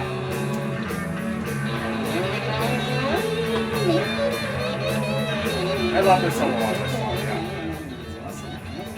yeah. Anyway, I had to do that. That's my number 2. I just have to throw that out there. And now back to our regularly scheduled program. All right, what's your Um, 3? My number 3 is Whole Lot of Love. Oh yeah. How can that be number 3? Gosh, I can think of a whole bunch of reasons. It could have been Overplay? higher. Overplaying or overplaying? I think that is a factor in why I didn't put it higher. It's groovy. A lot of sound effects, right? A lot of mimicking of the orgasm, right? Probably. But you like it.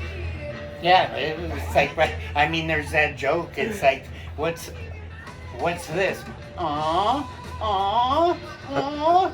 It's Robert Plant getting his thumb caught in the door. Yeah. Oh my God! It's actually my number 3. It's not even Really? my number 1. Yeah. Wow.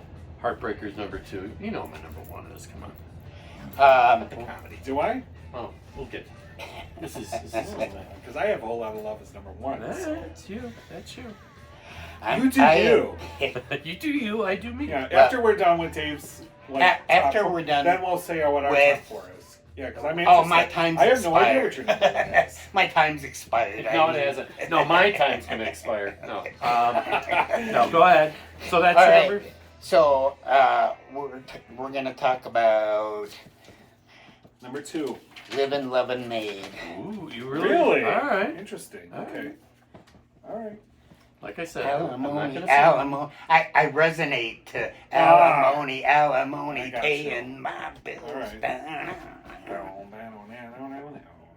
I don't know why it's That not is playing. good. That is a good riff. I don't really like this song, but that is a good riff, though. Sorry. You know. What it's doing. It's kind of going goofy. We never played this song in concert. Never. No, Was there they is don't there a like reason? it. They don't like it. Oh, okay. Yeah. Who wrote? Well, Well, Robert Patient Plant. Plant, but I don't know why. It's not that bad. I mean, it's a pop song, but they didn't like this song. It's interesting that they like. There's only like a half second between this song and Heartbreaker, right? Yeah. So automatically it always gets played together.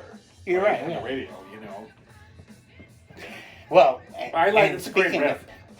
It's a very catchy song, and when I was listening to Zeppelin 2 today, I like listening I to the was bass. like, Right. it's like sing. I love this Oh, song. yeah, I sing right. along to it. You know all the words and everything. It's a poppy song, you know. The gravity of the song for me is the bass. Oh yeah. Right underneath.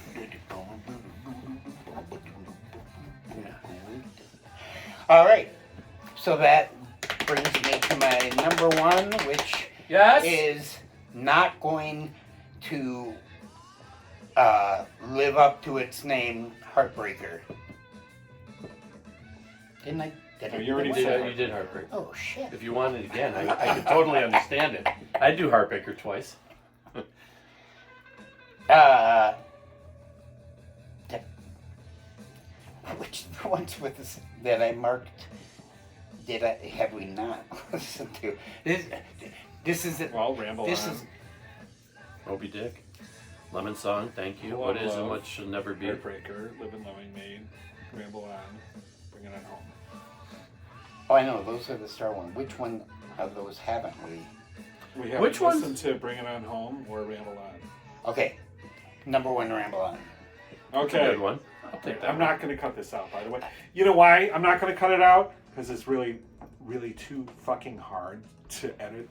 It takes like a half hour to edit like 2 seconds, you know? Okay, So we leave it. we suggest We'll leave it. fast forward, the fast forward for like a minute and 20 seconds, and honesty that we Leaves have are in our falling things. all around. Ramble On's great. Time God, I was on my way. I never knew. Thanks to you, I'm much Much obliged. Such a pleasant stay. But now it's time for me to go. The autumn moonlights my way. And do you know? Now I smell the rain. And when it came, and it's headed my way. You should know, everyone should know as we go on with this, that the Tolkien family did not get permission to use the references, and they were pissed as hell about it. Turn it up! Led Zeppelin stole a lot. I'll just say that. Oh, Sting told us all, every poet's a thief. It's just how good you are at stealing They it. did. And they were good at it. Well, that's awesome.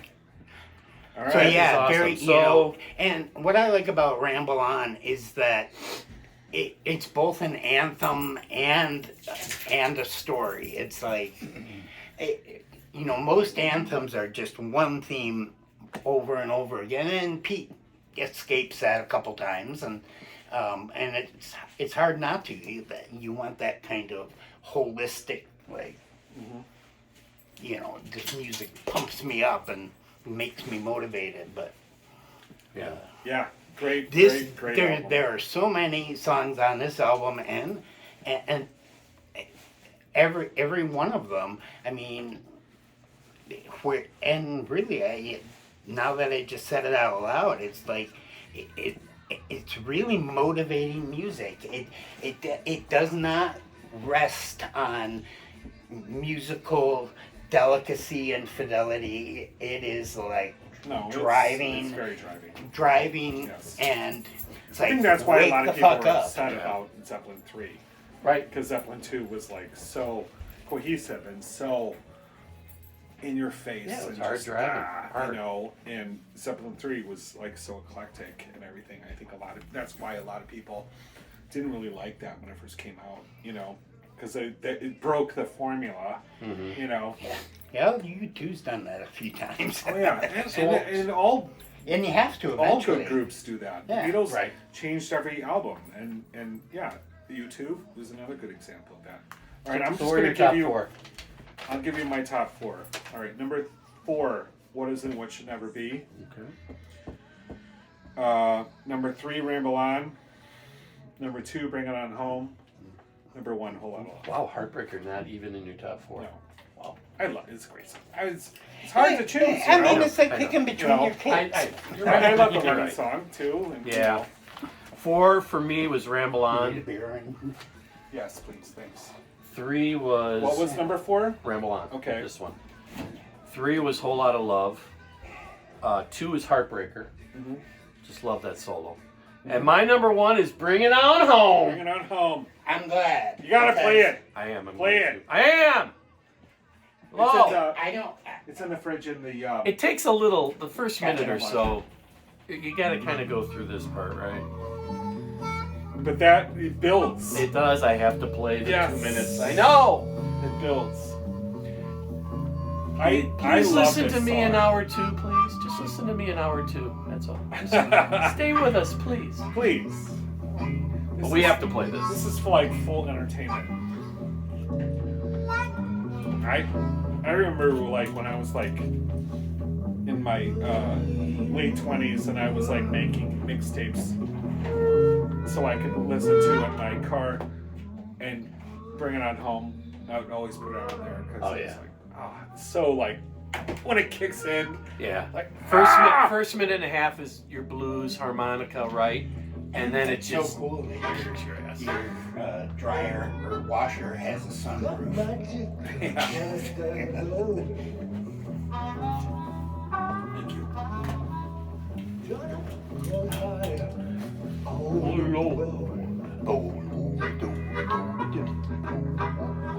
Take my feet right way back. Watch the tree. Go watch my dog with the trash. this is the 12-bar blues, right? Bring it And then on to you. watch out.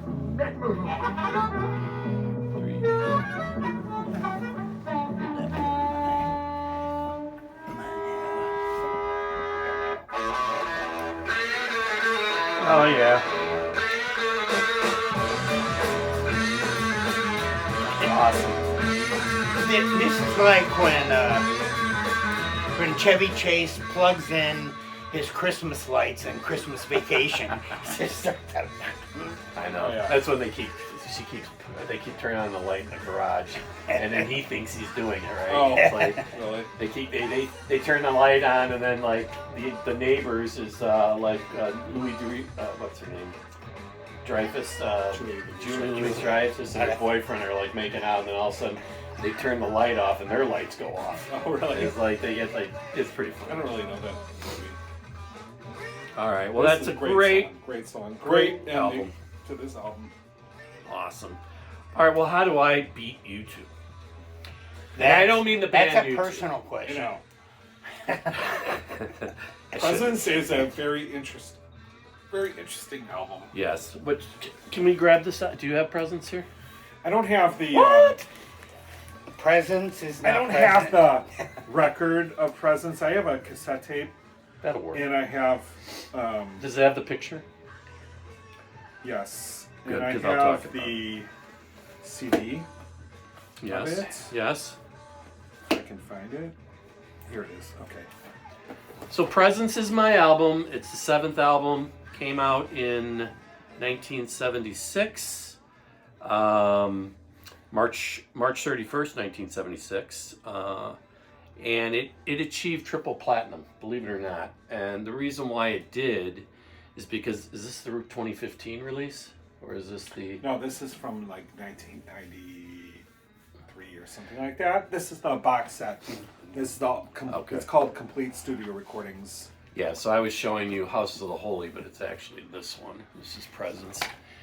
And the significance of this cover is, and it's hard to read because it's so small. Oh, here it is. There are people sitting at a table, right? And there's an object in the middle. It's called an obelisk.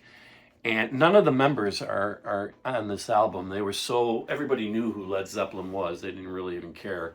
So the whole idea of this album cover was to show that they were present, and they were high energy and a very cohesive unit at this point. So the obelisk was kind of their power and their presence in their music. And to me, this is their funkiest album. I think, you're getting into the disco craze starting, and I think funk was definitely prevalent in the mid 70s, and I think they did a real good job on this album of bringing funk and groove into their music, even more so than Physical Graffiti, which it started on. Yeah, I think groove would be a better description than funk, right? It's not Yeah, it's funky, necessarily. groovy. It's not you dance to it. I mean, but it has a different texture than any other other albums, I think. And the groove is definitely part of it. It's definitely also like a progressive kind of groove. Yeah. You know what I mean? Mm-hmm. Because they're like a lot of the songs like have a lot of different sections to it. Right. You know, Right. That does have very progressive like especially tendencies. Like Killer's List and Right. Mm-hmm. It, as I mentioned before, it achieved triple platinum certification, but not right away. I think on the re-release of the 2015 release, they got a lot more traction and achieved 3 times platinum at that point. Didn't get a lot of, it got a lot of mixed reviews back in '76, but got positive reviews, like I said, later on, which happens to a lot of groups and a lot of albums. A lot of my research that I got was from this book. It's called Led Zeppelin, the Biography by Bob Spitz, and it's got a lot of the debauchery in it as well, but it kind of goes album by album, and It's debauchery, right? yes, Okay. I know he took it away from me with such force there. I was like, "You okay? You all right?" Well, I was curiosity got the best of me. Yeah, so that's where I got a lot of my research on Presence. It was recorded, the album, and I got to bring it up again, recorded in less than 3 weeks. They were at a studio called Musicland Studios in Munich, Germany. Same studio that the Rolling Stones were recording Black and Blue. And the Stones gave them 3 weeks. It said, get it done by kind of towards the end of November because we're coming back in to finish off Black and Blue.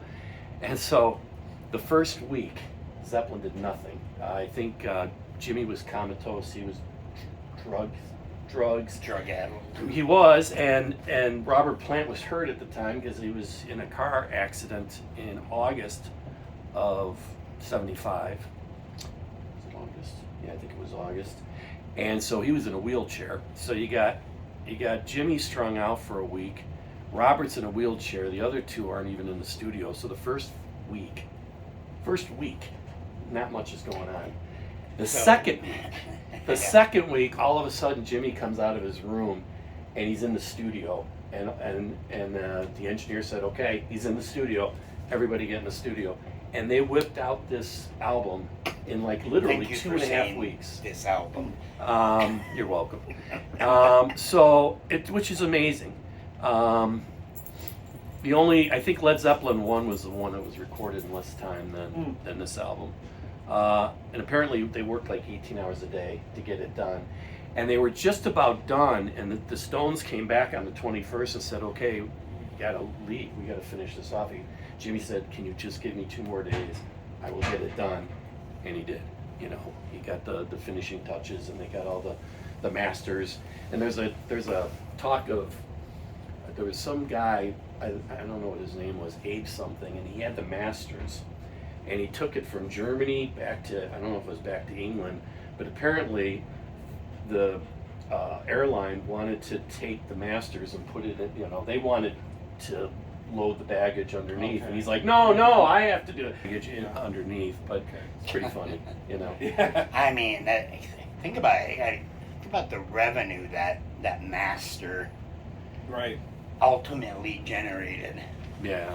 I mean, it's pretty amazing that they were able to get this album out. Sometimes I think a lot of people said, well, it's thrown together in 2 weeks. Like the critics right. jumped on that and said, yeah, it's a bunch of nothing songs and stuff like that. But, yeah, but that, that's one of those logical fallacies where you just say one characteristic about it and draw a conclusion on all I of it. wonder if they had been able to tour on the Presence album, if it would be more revered now. I think right? so. I think it would be too. Yeah, Robert's leg, was a They big weren't problem. able to do that.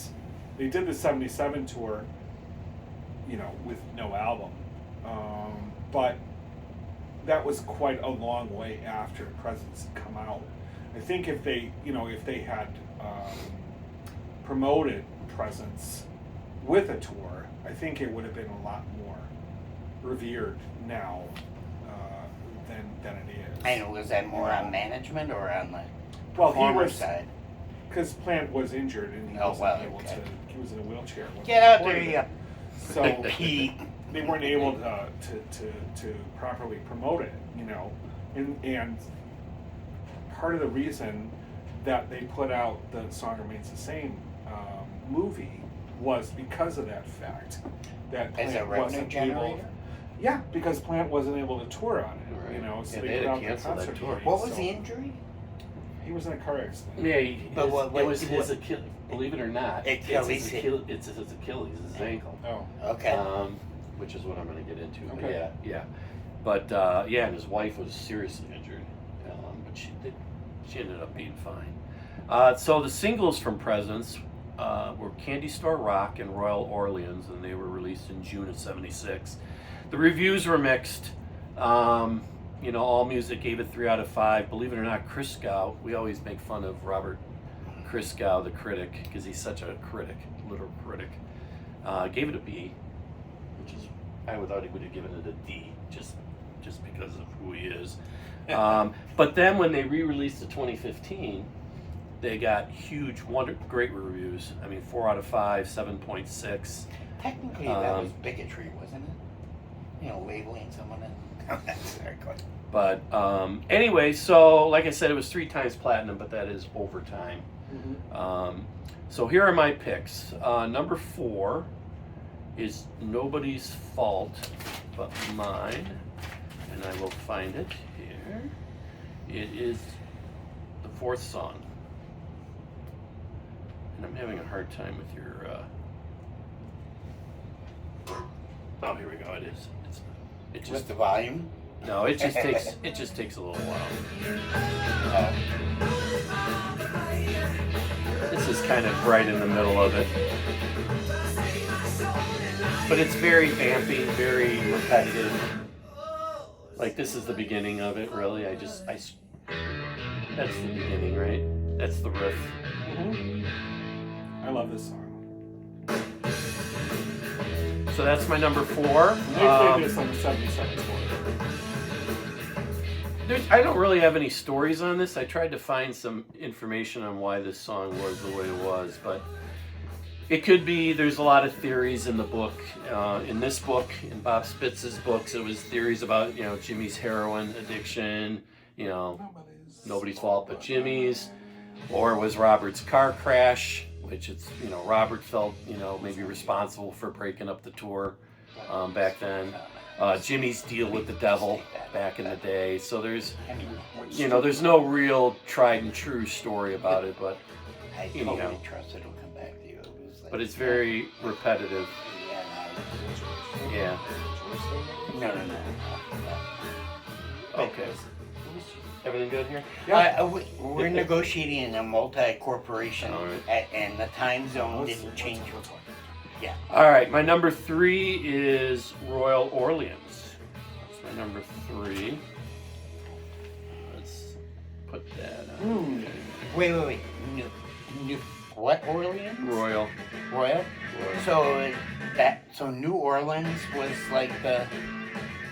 Is there going to be a newer Orleans? Yeah, there's a story behind this album, or this song. This is that that we're gonna get to. groove Yeah. this album has that none of their albums have this. Yeah, so there's a. Yeah, it's very uptown funk, is that- right?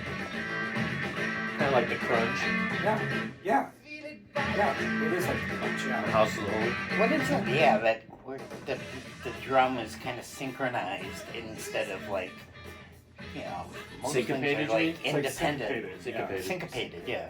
Yeah. Anyway, the story is there was at a New Orleans hotel bar, Robert picked up a woman not knowing Stephanie was a transvestite. I know. And so they smoked pot in the hotel room and they set the room on fire. Apparently he fell asleep. Oh, yeah? Set the room on Wow. fire. Stephanie. But anyway, in this song, the word whiskers comes up quite a bit because of the fact that he finds out she's a transvestite. So he says whiskers a lot of times. It's not when he saw her, what? No, he didn't get to that part.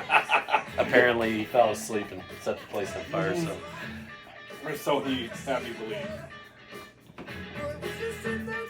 Right? yeah, It's like Lola, right? yeah, exactly. So that's my number 3. My number 2 is For Your Life. I love this song. I love For Your Life. For Your Life. Because you love life.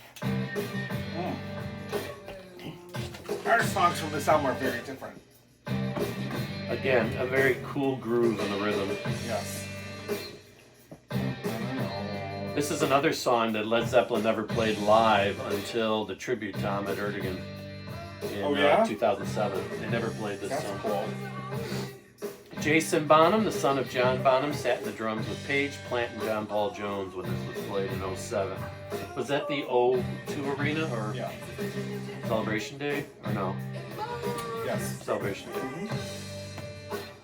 Among the celebrities who attended that show were Mick Jagger, Paul McCartney, Kate Moss, David Gilmour, David Grohl, Marilyn Manson. Pretty huge. Michael J. Fox was there.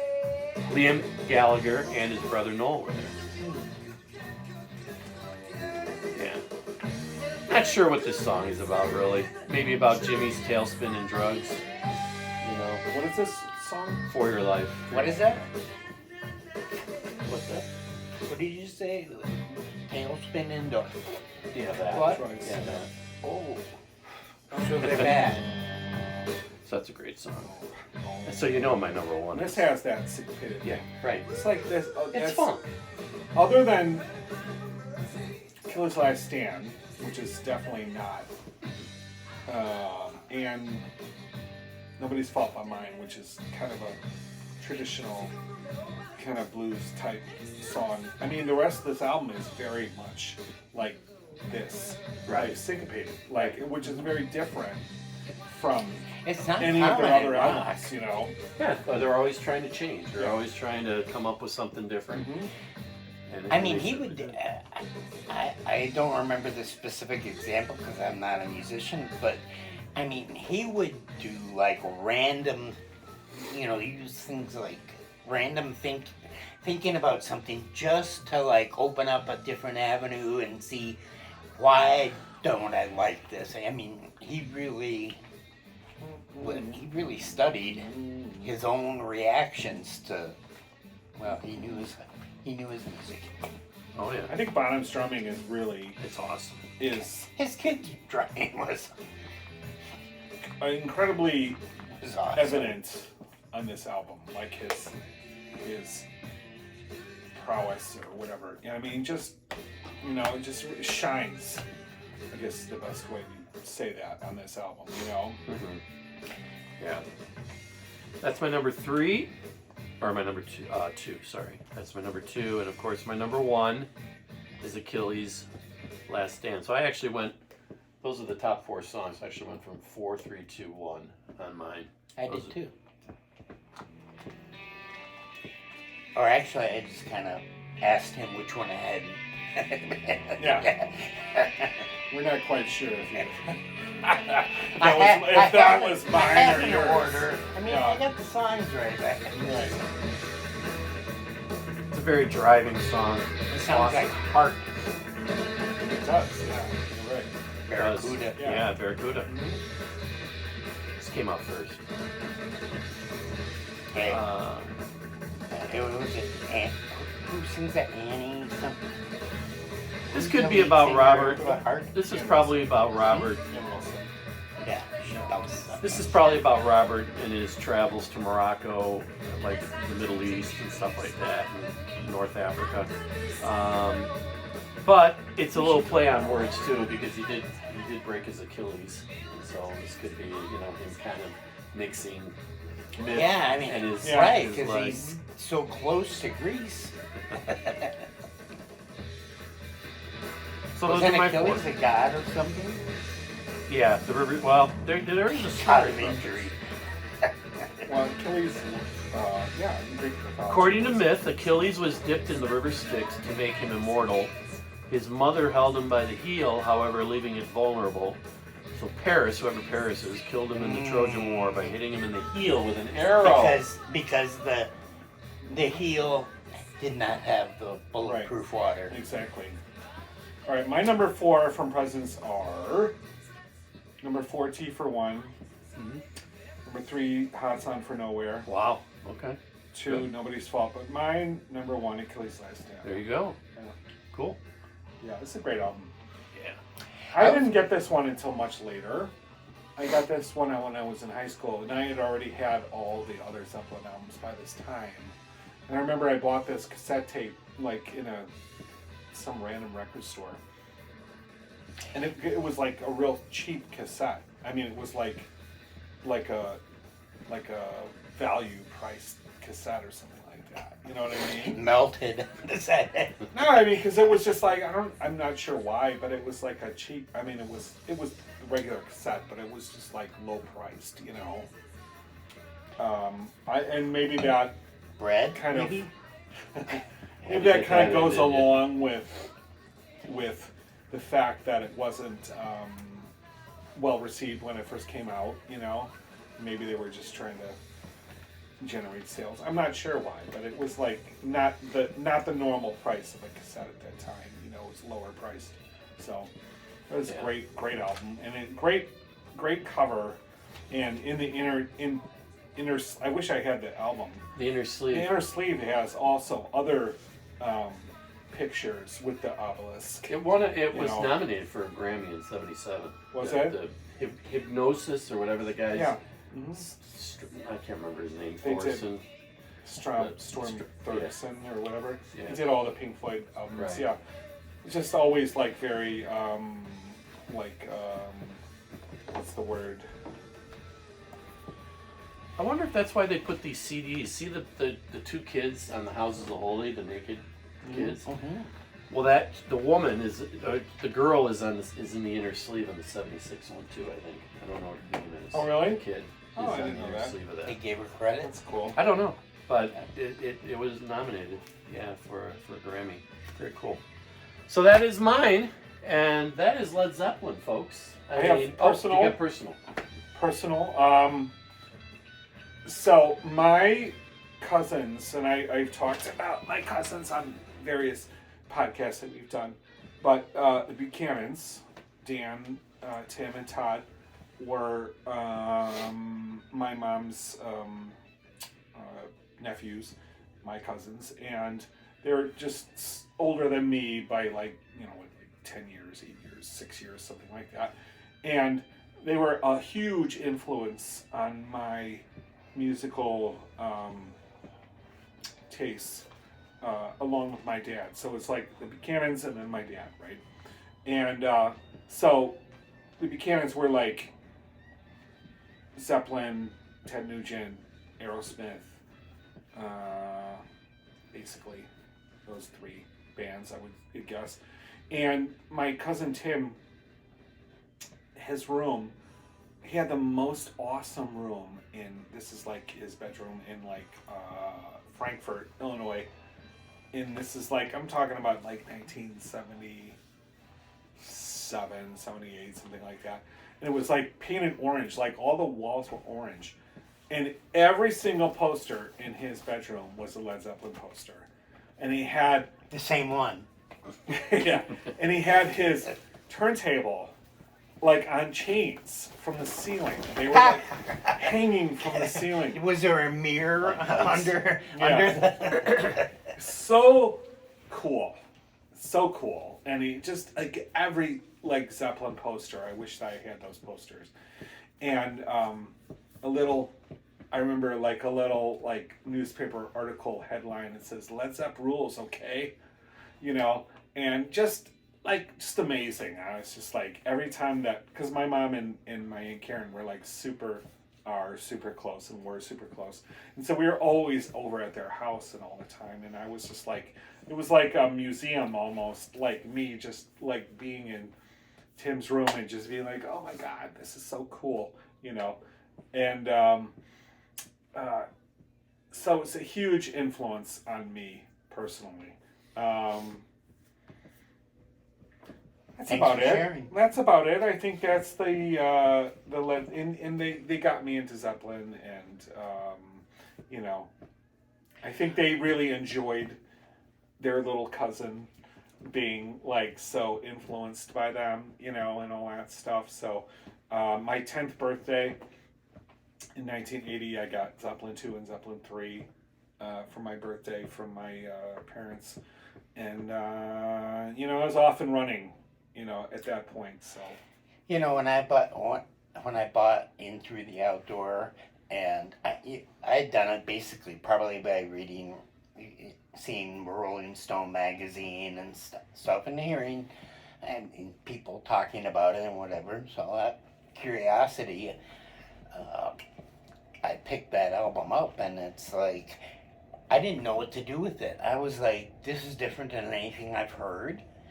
I couldn't even form a cogent opinion. Granted, I was probably about 12 years old or something like that, but it was different, but I wish I still had it. Yeah, my high school buddy, who I ended up rooming with in college, Scott, got me into it. And I remember it was after a football game, our high school football game. He had a yellow Camaro, it's the coolest car for a high school kid. It was a yellow Camaro, but we popped in rock and roll from Zeppelin 4 on his cassette deck, and we were just driving around and stuff. And that's kind of my introduction to Zeppelin. So that was in 80 to 81. So, but then, like I said, I ended up moving into the room downstairs in my basement, and that's when I saw the 8-track recorder, and then the first one I ever had was Yes. The Yes album was there, and then I immediately went out and got In Through the Outdoor because that was the latest Zepp album that was out. And we went from so there. you bought a brand new? Yeah, the 8-track? 8-track. That's The 8-track awesome. tape, yeah. But then I ruined it after listening to it 50 times. It was an old 8-track tape, and it just ruined the tape. Tape ended up busting, But it was such a promising technology. But it forced me with my money that I got from my jobs to go out and get my first, receiver and phone, That was after I graduated college, and I worked in Chicago for like a year, and then I was out in Boston, and it was like, music with going out and getting got this little multi-system Iowa, you don't see it anymore, but it had like 2 cassette players, a CD player, and it didn't have a phonograph, but it had like an aux port and stuff, but the thing was, like, it had the best fucking speakers. I mean, it was, it was commodity stuff from Japan for the most part, but those speakers could blast. Yeah. And I still have my Jensen speakers. I've said never that given before. up my Polk speakers. Those are 45 Those years old. are the speakers I have now are Polk. I They're great I speakers. love them. Yeah, absolutely. And the surround sound system that I got with that, it's like, it was my present to myself at the divorce. To get a $800, 65-inch television, and then, but there were, the receiver. Actually, I found the receiver on sale at Best Buy for like $150, and it wasn't just a receiver. It has 4 HDMI inputs, and then so I got the TV going in there. The point being that I can have the Xbox. I can control the sound because all these things like Xbox and stuff have surround sound, and it's like I can take advantage of it without having to go around. I just press. I want the sound from the Xbox. I want the sound from the cable box. All right, Are we done? I think so. Well, that is our episode. And that was an unintentional, unpaid promotion. We're happy that you joined us. We were Yes, super excited about Zeppelin. Oh, How could you not This be? podcast was a labor of love. I mean, It was. I didn't have to do any research because I lived I did. the Because research. he knows how to do Right? ChatGPT too. Yeah. I lived the research. This is an amazing band. and It is. I Who's mean, our next one? gonna be? Legacy. Who's our next one? Who's gonna be? next? It's not me. It's not I you. picked Led Zeppelin, so Yeah, no, I think it's me, and what do you think? I'm Well, just you know trying what? to- Well- Mike and I talked about it earlier, and yeah. Is that what you were thinking, guys? What? Like what the next album's or the next group's gonna be? It's just I think Should be the Who. Yeah. I'm surprised. I internally somehow I thought we had already done it, but Well, we fuck did. yeah. today. Not on film. Yeah. We did for about 10 minutes. Yeah. All right, well, But yeah, how about we there'll do the be a Who? new band introduced in that podcast too. All right. So we're gonna do the Who. Do the Who next. And thank you for joining us, and Okay. we will see you later. Rock on. Okay. Rock on, everybody.